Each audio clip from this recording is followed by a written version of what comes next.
کے لیے امیر معاویہ لشکر بھیجنے پر تیار ہے، مدینے کے مسلمان جنگ کرنے پر تیار ہے، اور ایک طرف یہ 72 انسانوں کو لے کر جا رہے ہیں۔ شہادت حسین کا مقابلہ کس سے کرتے ہو؟ یہ امام مظلوم سیدنا عثمان رضی اللہ عنہ وارضہ، لوگ اپنا خون بہانے کے لیے تیار ہیں، تلواریں بے نیام ہونے کے لیے تڑپ رہی ہے، لیکن وہ کہتے ہیں لڑنا ہے تو اللہ کے لیے لڑو، میری ذات کے لیے کوئی نہ لڑے۔ اور میں مدینہ الرسول میں مسلمانوں کا خون بہتا ہوا نہیں دیکھ سکتا۔ نبی کے ان صحابہ کو واپس لے جاتے ہیں۔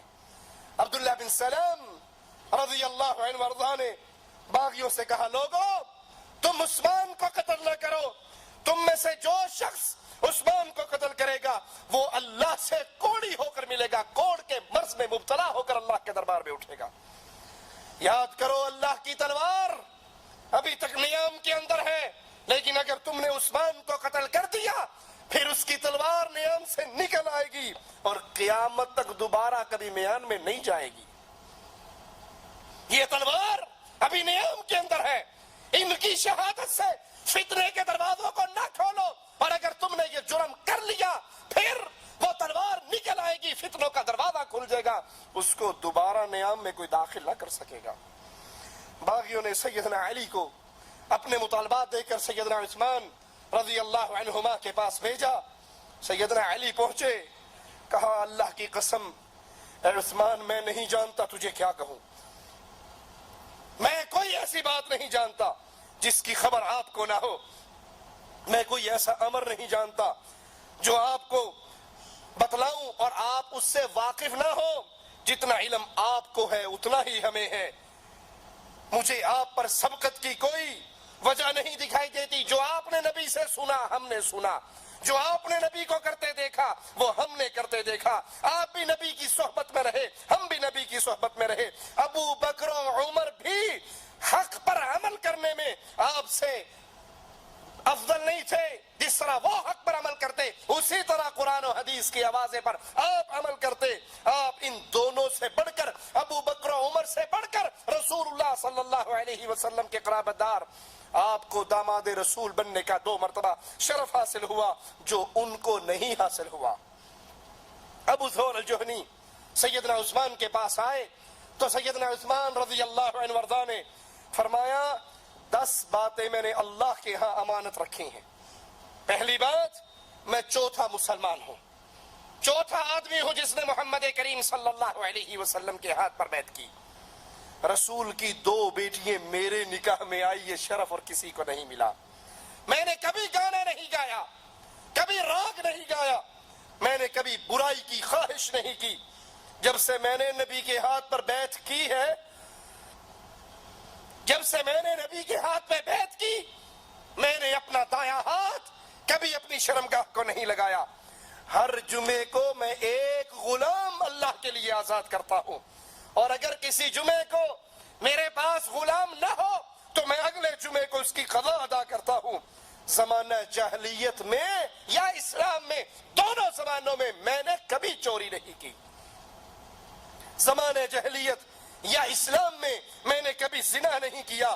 اور 10ویں بات، میں نے قرآن کریم کو محمد کریم صلی اللہ علیہ وسلم کے دور کے مطابق جمع کیا۔ یہ 10 باتیں میری اللہ کے ہاں امانت ہے۔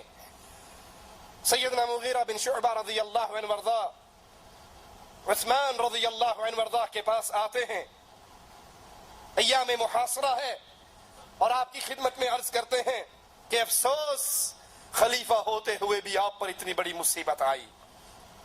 میں آپ کے سامنے کچھ باتیں رکھتا ہوں جن میں سے کسی ایک بات کو آپ تسلیم کر لو، اور وہ پہلی بات، اٹھیے باغیوں سے قتال کیجئے، قتال کا حکم دیجئے، ہم ان سے قتال کرتے ہیں کیونکہ آپ حق پر ہیں اور باغی باطل پر ہیں۔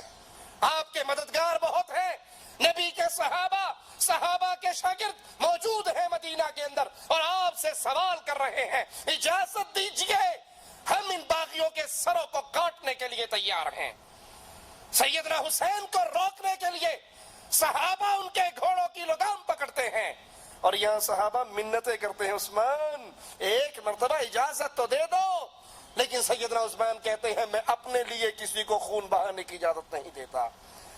اگر آپ کو یہ منظور نہیں تو مکہ تشریف لے جائیے، حرم کی وجہ سے مکہ کے اندر کوئی آپ کو نقصان نہیں پہنچا سکے گا، یا شام چلے جائیے، امیر معاویہ آپ کی حفاظت فرمائیں گے۔ آپ نے جواب میں کہا نہ میں لڑائی لڑوں گا کہ میں خلیفۃ المسلمین ہو کر مسلمانوں کا خون بہانا نہیں چاہتا، مکہ بھی نہیں جاؤں گا اور شام میں جانا پسند نہیں کرتا، کیونکہ مجھے دار الہجرت اور پڑوس رسول سے مفارقت پسند نہیں ہے، میں اپنے نبی کے پڑوس کو چھوڑنا نہیں چاہتا، اور اس مدینہ میں میں ہجرت کر کے آیا تھا، اپنے اس ہجرت والے گھر کو بھی ترک کرنا نہیں چاہتا۔ مرہ بن کعب کہتے ہیں اگر میں نے رسول اللہ صلی اللہ علیہ وسلم سے ایک حدیث نہ سنی ہوتی تو میں کبھی کھڑا نہ ہوتا۔ آج میں تمہیں اپنے نبی کی وہ حدیث سناتا ہوں۔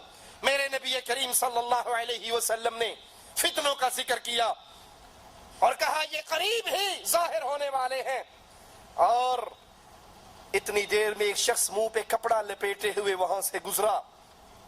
نبی فتنوں کا ذکر کر رہے ہیں، فتنوں کی قربت کا ذکر کر رہے ہیں کہ ان قریب فتنوں کا ظہور ہونے والا ہے۔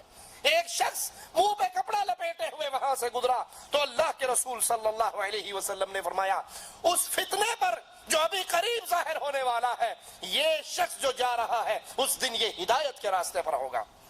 مرہ بن کعب کہتے ہیں میں فوراً اٹھا اور اس شخص کو جا لیا، اس کے چہرے سے کپڑا اتارا تو وہ سیدنا عثمان بن عفان رضی اللہ عنہ وارضاہ تھے۔ میں نے ان کے چہرے کو پکڑ کر رسول اللہ صلی اللہ علیہ وسلم کی طرف کیا اور کہا اللہ کے نبی کیا آپ اس کے بارے میں کہہ رہے ہو؟ آپ نے فرمایا ہاں یہی وہ ہے جو اس فتنے کے دن ہدایت کے راستے پر ہوگا۔